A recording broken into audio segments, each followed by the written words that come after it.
우리는 하나님의 큰 사랑 입은 하나님의 자녀들입니다. 어떤 문제에 있어도 이 하나님의 사랑을 잊지 마시고 힘내서 승리하시기를 간절히 바랍니다. 오늘 말씀 마가복음 11장 27절에서 33절 말씀 우리 교독하겠습니다. 그들이 다시 예루살렘에 들어가니라. 예수께서 성전에서 거니실 때에 대제사장들과 서기관들과 장로들이 나와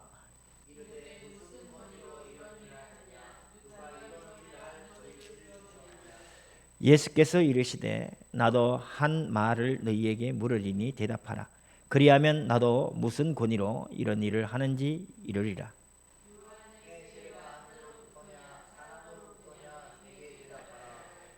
그들이 서로 의논하여 이르되 만일 하늘로부터라 하면 어찌하여 그를 믿지 아니하였느냐 할 것이니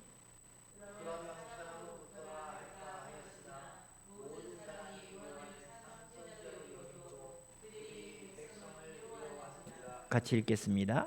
이에 예수께서 대답하여 이르되 우리가 알지 못하노라 하니 예수께서 이르시되 나도 무슨 권위로 이런 일을 하는지 너희에게 이르지 아니하리라. 아멘. 오늘 이 본문 말씀을 갖고 권위가 움직이는 세상이라는 제목으로 우리 말씀을 한번 보도록 하겠습니다. 지금 이 본문은 우리가 소위 고난 주간이라고 하는 그 일주일, 예수님의 공생의 그 마지막 일주일 동안 벌어지는 일입니다. 제가 누차 강조를 해줬습니다. 예수님의 사역의 절정인 그 골고다 십자가를 향하여 주님의 사역을 완성하기 위하여 성경은 그날을 집중하고 있다 했습니다. 그리고 예수님의 공생의 3년에 많은 기적과 이적들이 일어났지만 성경의 상당수 굉장히 많이 중점을 두는 시간들, 그 시간들이 언제냐면 바로 이 고난 주간에 집중하고 있습니다. 근데 이 고난 주간에 일어나는 일들을 가만히 보면 조금 우리의 이야기, 우리의 관점하고 다르다는 것을 발견할 수가 있습니다. 지금 많은 교인들이 가장 관심을 갖고 있는 것이 뭘까요? 가장 큰 기도 제목이 뭘까요? 그건 아마 우리의 경제 문제, 그리고 우리의 건강 문제. 구체적으로 얘기한다면 여기에서 크게 벗어나지 않을 것입니다. 왜 예수 믿습니까? 하는 것마다 안 돼요. 그러니까 교회 나왔어요. 큰 어려움을 당했습니다. 그래서 하나님 앞에 돌아오는 겁니다. 그래서 많은 사람들의 실제적인, 사실적인, 현실적인 관심이 뭐냐? 어떻게 하면 잘 살까?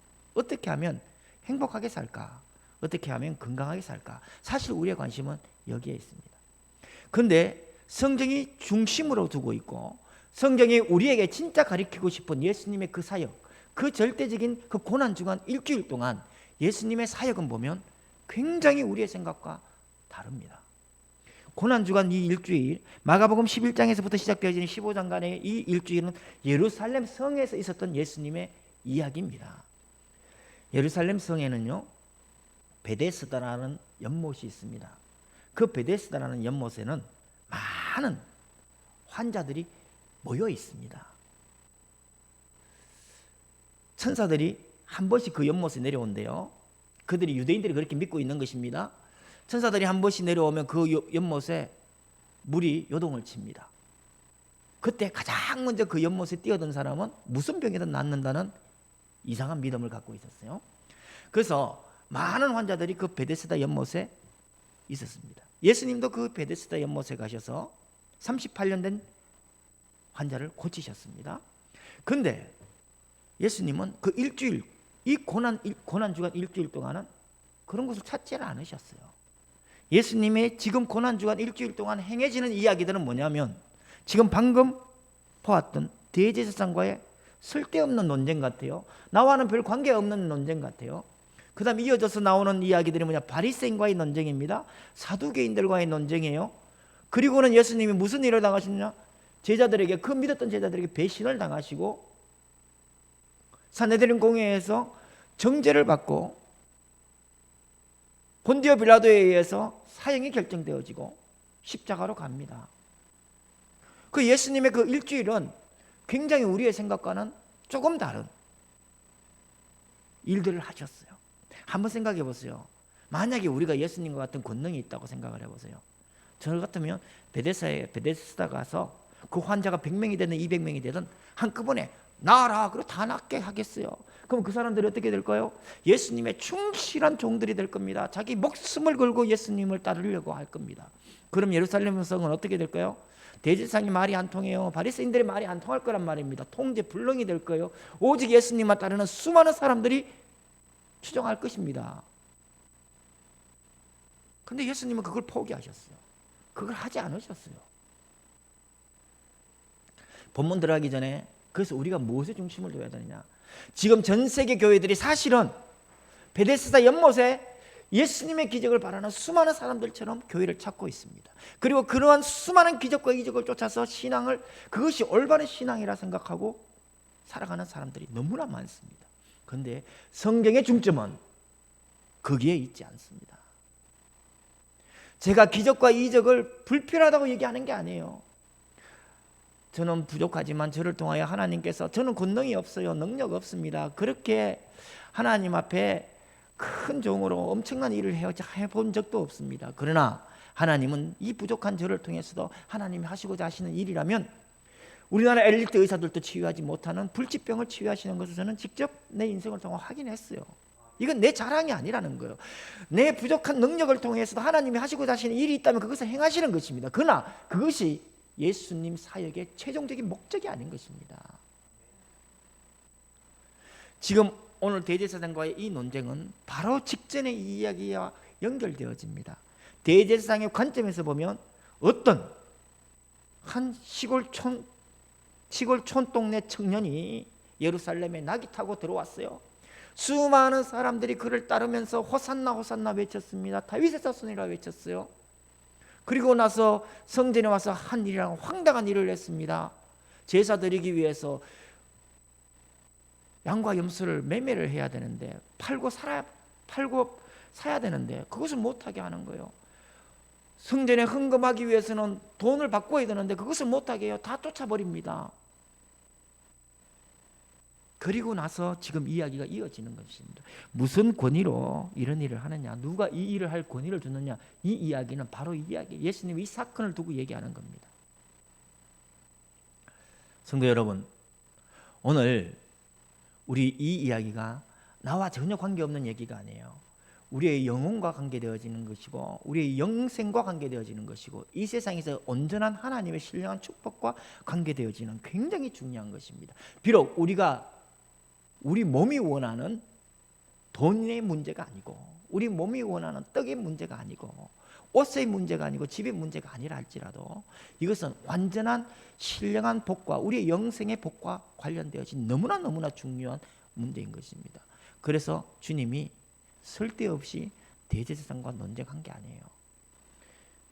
성경에 보면 전도서에 이런 말이 있어요.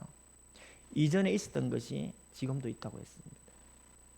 이전에 행했던 일을 지금도 행한다고 했습니다. 역사는 반복적입니다. 우리 선조들이 하나님께 지었던 그 죄를 동일하게 짓습니다.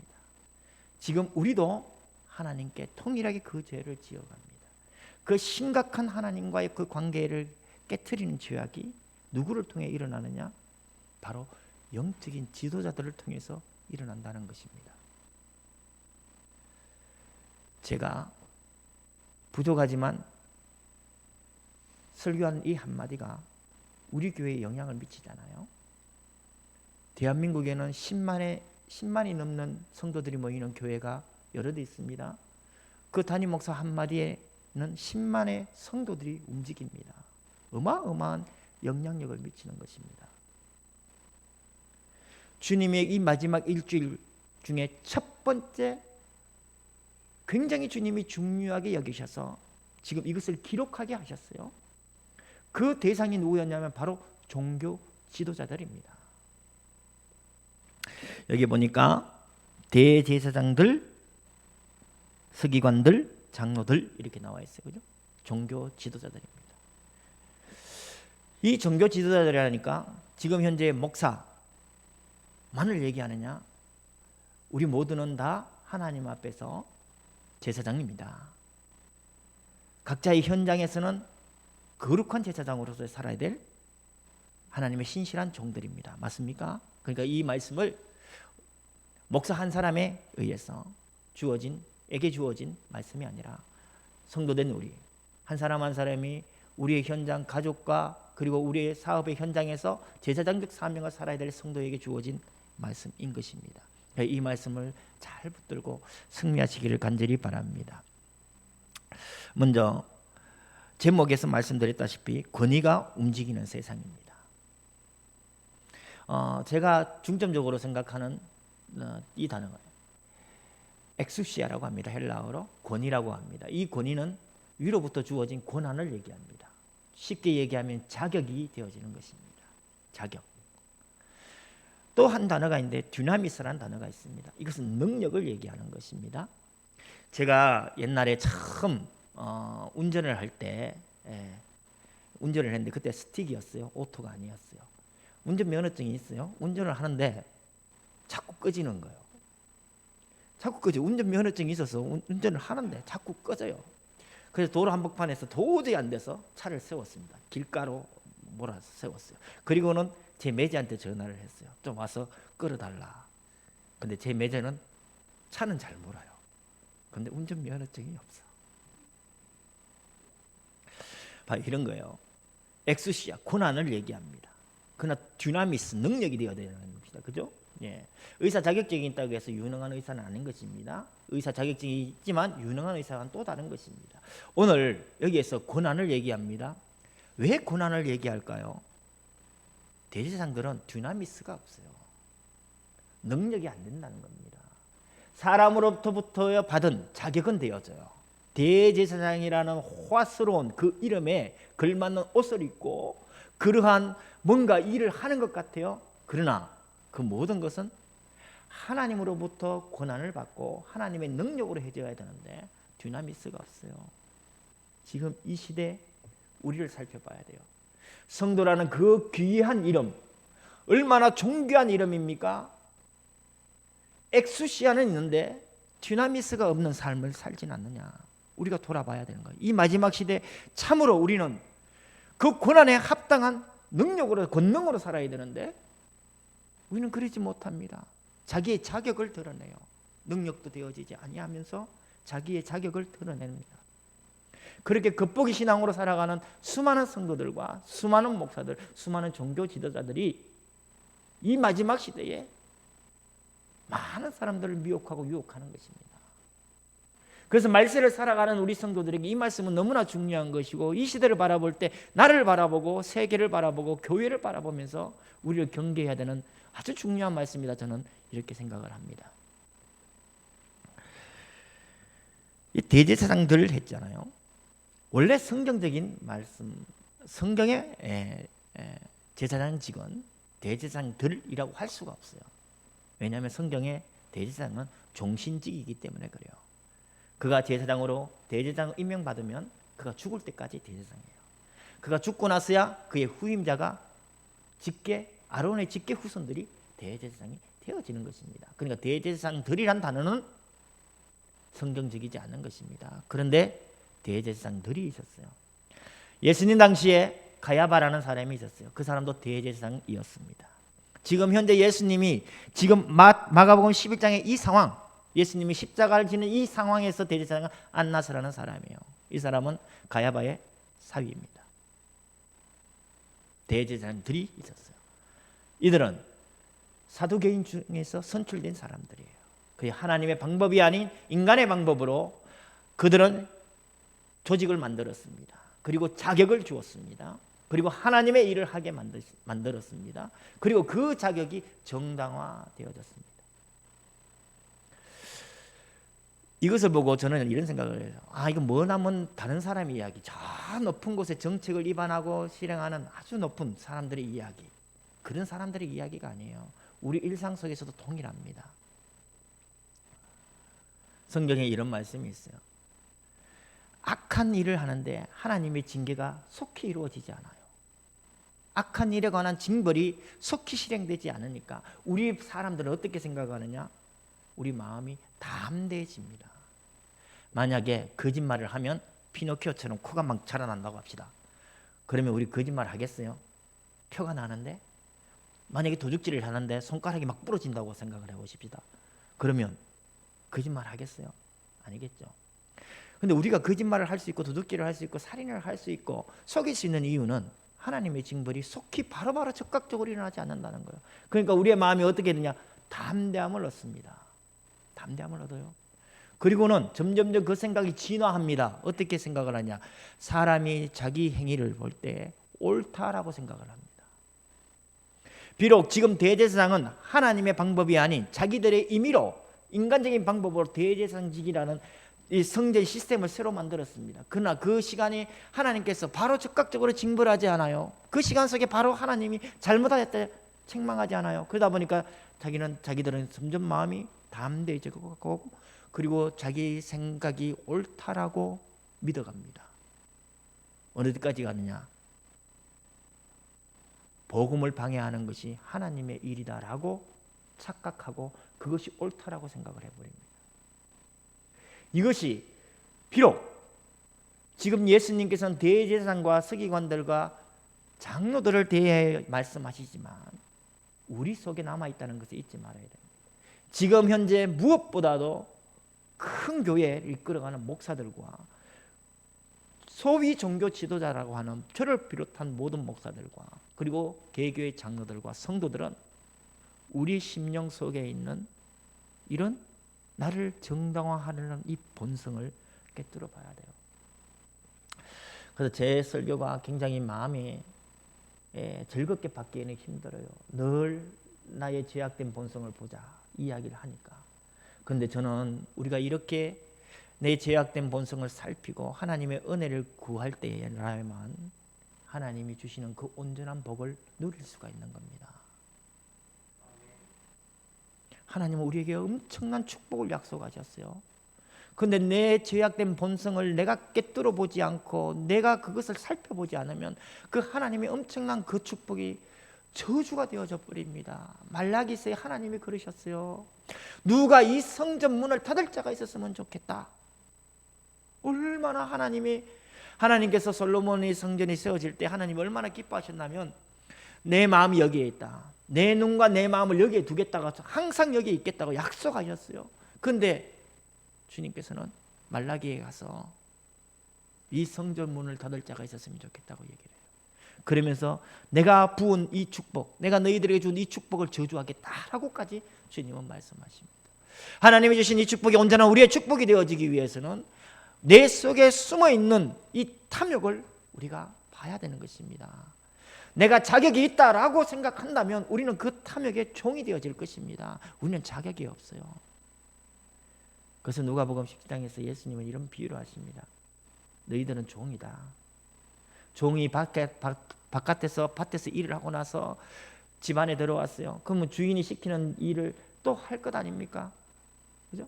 종이 내가 밭에서 일을 했으니 지금은 좀 쉬어야겠습니다. 그러겠습니까? 주인이 내 밥상 차리라 그러면 밥상을 차리는 것이죠. 그러고 나서도 종이 해야 될 말은 뭐냐? 나는 무익한 종입니다. 내가 할 바를 했을 뿐입니다. 내가 자격이 됩니다가 아니에요. 내가 교회에 이만큼 헌신하고 충성했으니 하나님 나는 이만한 자격이 돼요 라고 이야기하는 것이 아니라 내 평생 주님 앞에서 우리는 무익한 종입니다. 이게 교리적으로 와닿지 않았으면 좋겠어요. 실제 우리의 삶을 돌아볼 때 하나님의 은혜로 천지를 창조하신 하나님, 그 영원하신 하나님이 우리에게 생명 주시려고 우리를 선택하셨잖아요. 우리가 잘해서, 우리가 능력이 있어서, 우리가 뭔가 뛰어나서 하나님 우리를 세상 사람들 가운데서 하나님의 자녀로 뽑지 않았어요. 아까 찬양했던 것처럼 하나님이 우리를 향한 그 이해할 수 없는 그 큰 사랑 때문에 우리가 그 사랑을 입어 하나님 자녀 된 거예요. 그러니까 내가 자격된다고 나를 속이면 안 되는 것입니다. 우리가 하나님의 나라를 위해서 하나님이 크게 만약에 10골을 맡겨주신다면 그것에도 감사하여 끝까지 무익한 종입니다 고백하면서 죽도록 충성하는 그런 신실한 종들이 되었으면 좋겠습니다. 우리가 그러한 결단을 할 때에 하나님은 지금까지 우리가 누리지 못했던 것들로 우리를 복되게 하시리라 저는 믿습니다. 오늘 제가 시편 37편의 말씀을 성령 때 낭독을 했었습니다. 의인은 땅을 차지한대요. 하나님께서 이 땅 위에 우리에게 주실 그 엄청난 축복은 우리가 생각하지 못한, 우리가 상상하지도 못했던 크고 비밀한 것들입니다. 맞습니까? 네. 그러니까 끝까지 이 지금 대제사장들처럼 마치 자격이 있는 양 하늘과 땅의 권세를 가지신 우리 예수님 앞에 당신은 무슨 자격으로 이 일을 하느냐? 누가 이런 권위를 줬느냐? 마치 자기는 그러한 권위를 가진 사람처럼 우리 그렇게 교만 떨지 마십시다. 거짓과 헛된 자문으로 수많은 성도들을 미혹하는 그 미혹의 세력들을 우리가 경계하고, 혹시나 내 마음속에 이런 헛된 자만이 있다면 나를 하나님 말씀 앞에 내려놓고 우리의 그 자만을, 우리의 그 교만을 꺾고 주님 말씀 앞에 무익한 종으로 무릎 꿇는 삶, 우리가 그것을 결단하십시다. 그때 하나님은 말씀하지 아니하는 복들로 우리를 복되게 하실 것입니다. 저는 그것을 믿습니다. 우리 온전한 축복 누려야 되지 않겠습니까? 그죠? 우리 진심으로 그러한 마음으로 하나님께 나아갔으면 좋겠습니다. 요한계시록에 보면요,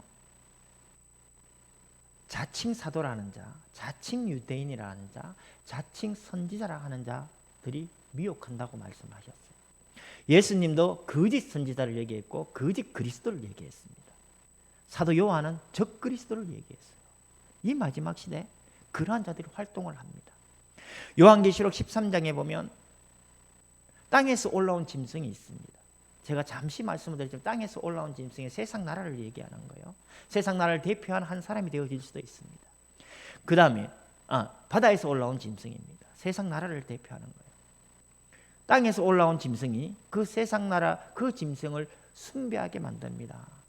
땅에서 올라온 짐승은 그 세상 나라 편에 서서 하나님의 백성들을 미혹하는 존재들입니다. 거짓 선지자들이에요. 저는 이 요한계시록 13장을 볼 때 2차 세계대전 때 일어났던 독일을 생각하지 않을 수가 없습니다. 엄청난 사람들을 학살을 했습니다. 그 엄청난 사람들을 학살할 수 있도록 성경적인 타당성을, 정당성을 제공한 것이 독일 기독교였습니다. 독일 기독교 목사들이 나치의 정당성을 부여해 줬습니다. 그래서 수많은 독일인들이 교회가 시키는 대로 어마어마한 사람들을 그렇게 죽였습니다. 이게 666이에요. 한 시대만으로 끝나는 게 아닙니다. 좀 전에 제가 전도서의 말씀을 드렸습니다. 시대는 계속해서 반복되어집니다. 지금도 정권에 빌붙어서 하나님의 말씀을 이용하여 우리를 속이는 수많은 종교 지도자들, 대제사장들과 서기관들과 장로들이 있다. 그래서 주님은 이 마지막 고난주간 그 일주일 동안 너무나 중요한 그 기간에 주님은 이 마지막 살아가는 우리 성도들의 믿음의 승리를 위하여 지금 이 장면을 기록하고 있는 것입니다. 성도 여러분, 우리가 세상을 미혹하는 악한 영들에게 속지 말아야 될 것이고, 또 우리 속에 본질적으로 사악한 이 교만을 무너뜨리고 내 스스로 자격이 되는 양 착각하지 마시고 주님 앞에 무릎 꿇고, 주님, 나는 무익한 종입니다. 내가 해야 될 바를 한 것뿐입니다. 이렇게 겸손히 주님 앞에 서는 우리 성도들이 되어졌으면 좋겠습니다. 권위가 움직이는 세상의 두 번째, 이 권위를 가진 사람들은 회개하지 않습니다. 이것이 문제입니다. 주님께서 무슨 권위로 이런 일을 하냐, 누가 이런 일할 권위를 주느냐라고 물었을 때 이런 말씀을 하십니다. 세례 요한의 세례가 하늘로부터냐 사람으로부터냐? 이것은 저는 이렇게 생각을 합니다. 예수님이 그걸 몰라서 묻는 게 아니잖아요. 세례 요한은 어떤 사람입니까? 엘리야의 심령과 능력으로 예수님보다 먼저 와서 주께서 선택한 백성을 준비하는 사람이었습니다. 그렇죠? 주의 길을 평탄케 하라고 광야에서 외치는 소리라고 기록되어져 있습니다. 주님 이걸 몰라서 그런 게 아니에요. 대제사장과 서기관들과 장로들 자기의 권위에 취해 있어서 하늘과 땅의 권세를 가지신 우리 주님을 몰라보고 무슨 권위로 누가 이런 자격을 줬느냐라고 묻는 그들에게 주님은 세례 요한을 언급하시면서 이들에게 회개의 기회를 주는 것입니다. 세례 요한이 세례를 줄 때 바리새인들과 대제사장들이 그 세례 주는 장소에 왔을 때 세례 요한이 했던 말이 있습니다. 그들을 향하여 외쳤어요. 독사의 자식들아, 누가 너희들의 이 임박한 진노를 피하라 했더냐. 이미 도끼가 나무 뿌리에 놓였다. 좋은 열매 맺지 아니하는 나무마다 찍혀서 불에 던지리라. 이것은 세례 요한의 저주라기보다도 그들의 사악하고 그들의 하나님의 뜻을 어기고 하나님의 뜻에 반대되게 하나님의 백성들을 미혹하는 그들을 향한 책망이며 또한 회개를 촉구하는 말입니다. 그런데 이들은 회개하지 않아요. 그런데 제가 이 말씀을 보면서 거듭거듭 말씀드리지만 우리의 본성으로는 회개할 수가 없습니다. 왜냐하면 우리는 스스로 나는 괜찮은 사람이야 라고 생각하기 때문이에요. 내 행위는 옳다라고 스스로 자기를 긍정하기 때문이에요. 그래서 자기를 부정할 수가 없습니다. 주님께서 예수는 그리스도십니다 고백하셨을 때 제자들에게 했던 첫 번째 말이 뭐였습니까? 자기를 부인하고 날마다 자기 십자가를 지고 나를 따를 것이니라. 자기를 긍정하고 자기를 합리화하고 자기를 정당화하는 사람, 그것은 보편적인 사람들이에요. 우리의 본성은 다 그래요. 누군가가 나를 인정해 주면 좋잖아요. 나에게 따가운 말을 하는 것보다 부모도 자식에게 따가운 말을 못 하는데, 그런데 성경은 우리를 살리기 위해서 이 말씀을 하는 겁니다. 세례 요한을 거듭 생각하게 만드는 거예요. 독사의 자식이라고 외쳤던 그 세례 요한의 엄중한 심판을, 경고를 기억하라는 겁니다. 하늘로부터 맞지 않습니까? 그들은 이미 그들의 양심이 알아요. 하늘로부터 세례 요한이 하나님에게 사명을 받고 지금 그렇게 자기들을 향하여 책망하고 있고 회개를 촉구하고 있다는 것을 이들은 몰랐겠습니까? 아니요, 알았습니다. 알고 있습니다. 그런데 스스로 자격이 있다고 하십니다.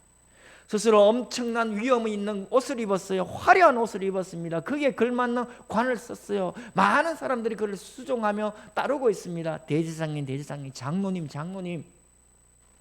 그게 취해 있어요. 세상의 소리에 취해 있는 겁니다. 그게 하나님의 음성을 못 들어요. 지금 제가 아까 엑수시아를 얘기했어요. 고난을 얘기했습니다. 자격을 얘기했습니다. 바로 이 사건이 있기 전에, 예수님께서 고난주간 있기 전에 요한복음에 보면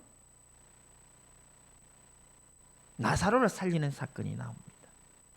나사로가 살던 그 곳은 예루살렘과 불과 5리 떨어진 곳이라 했어요. 2km 정도입니다. 2km면 1시간도 안 걸려요. 걸어서, 그죠? 그 가까운 거리에 있었어요. 그런데 예수님께서 나사로를 살리셨어요. 그때 대제사장과 서기관들과 장로들은 그것을 알았습니다.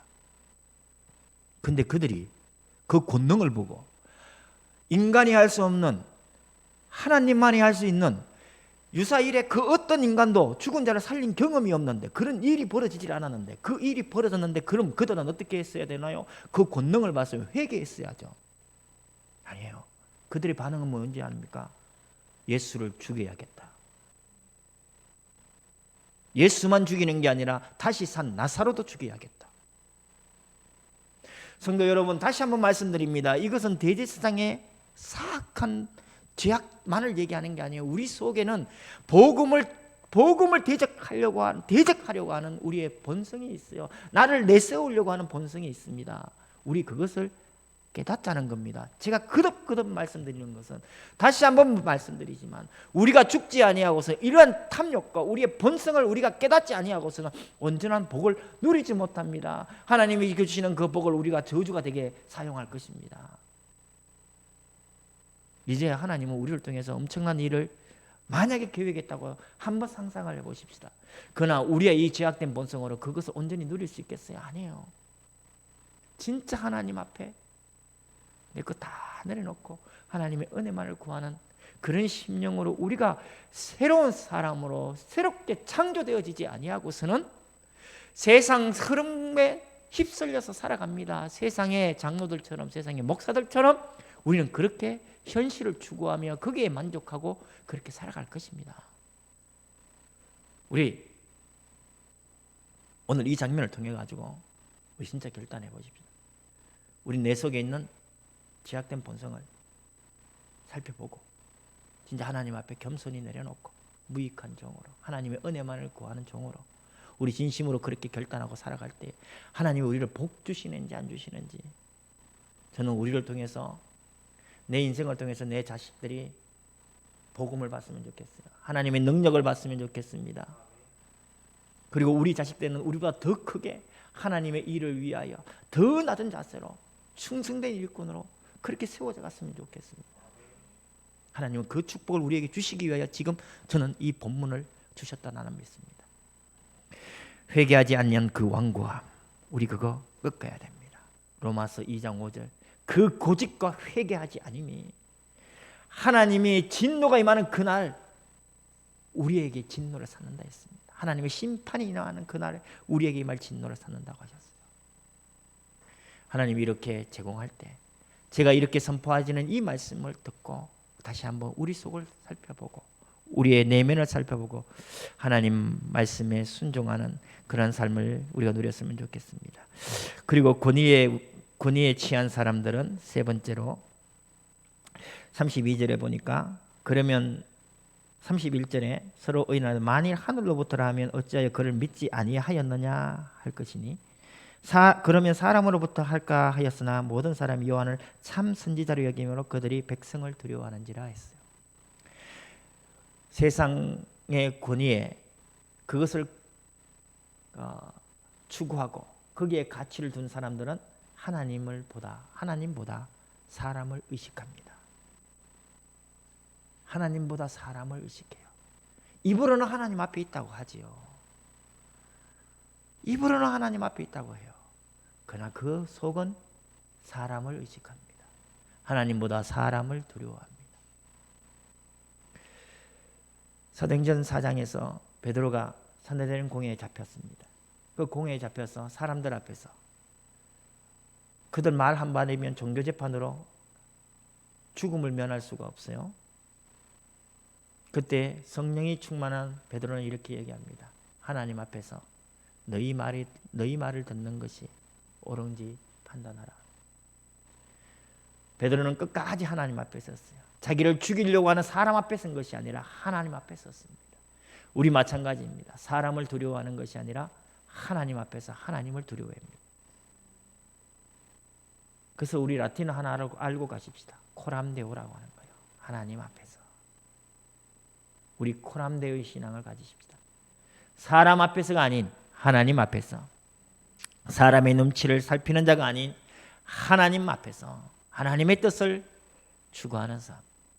내가 이 세상에서 죽임을 당한다 할지라도 우리는 하나님 앞에 서는 자 되었으면 좋겠습니다.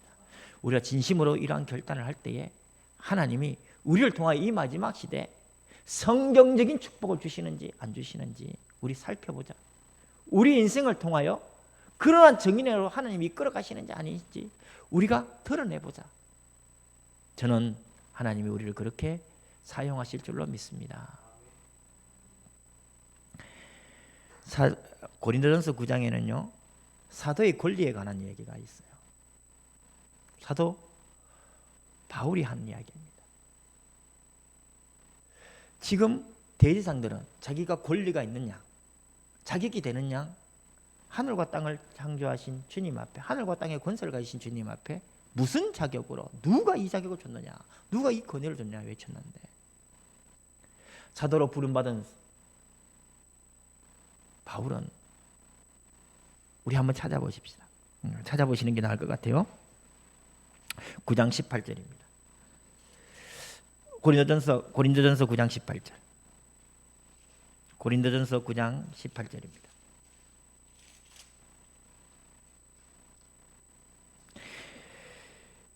찾으셨어요? 신약성경 273쪽 정도 됩니다. 9장 18절 시작. 그런즉 내 상이 무엇이냐? 내가 복음을 전할 때에 값없이 전하고 복음으로 말미암아 내게 있는 권리를 다 쓰지 아니하는 이것이로다. 아멘.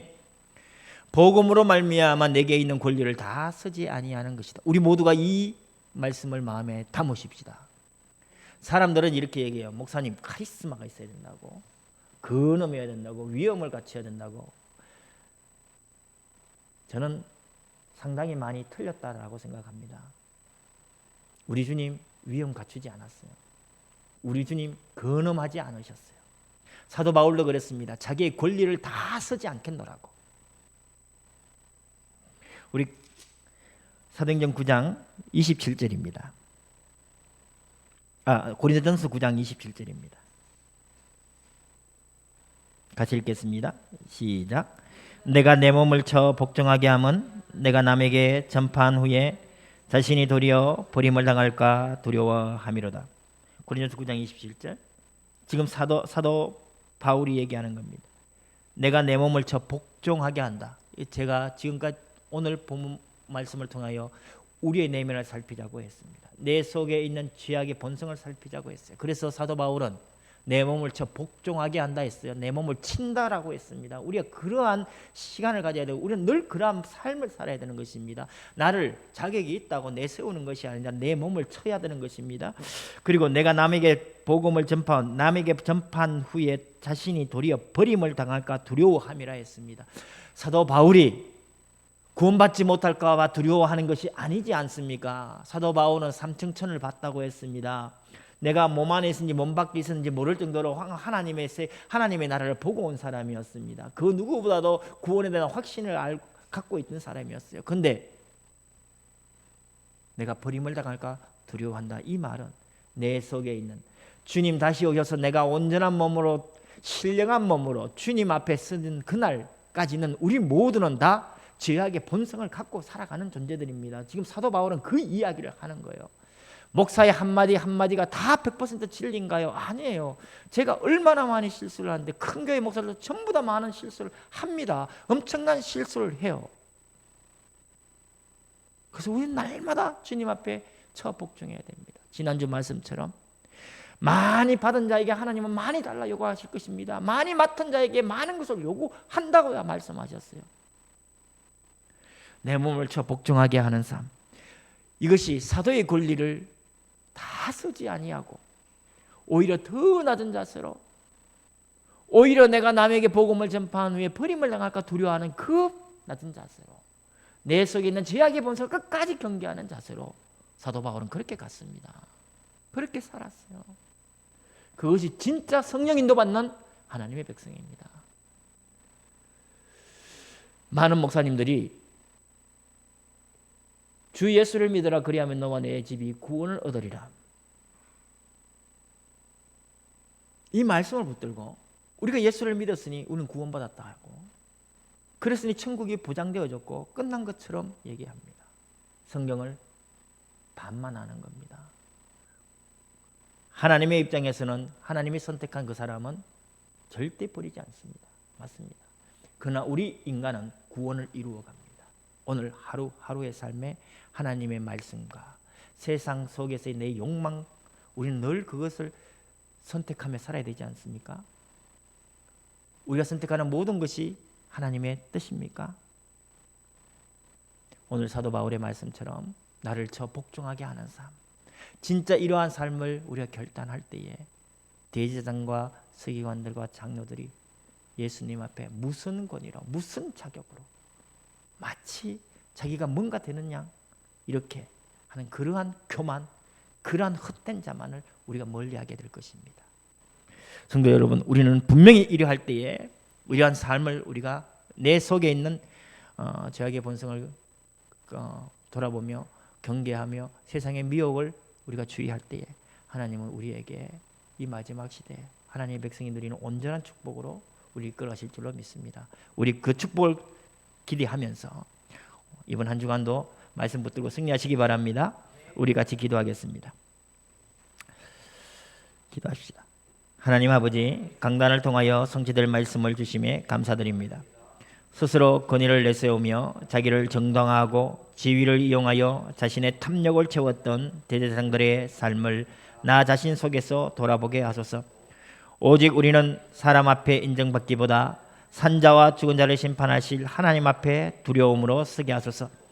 날마다 우리를 인도하시는 말씀을 따라 나 자신을 살핌으로 욕망의 노예가 아닌 하나님의 신실한 종으로서 증인의 삶을 살게 하소서. 우리 주 예수 그리스도의 이름으로 기도합니다. 아멘.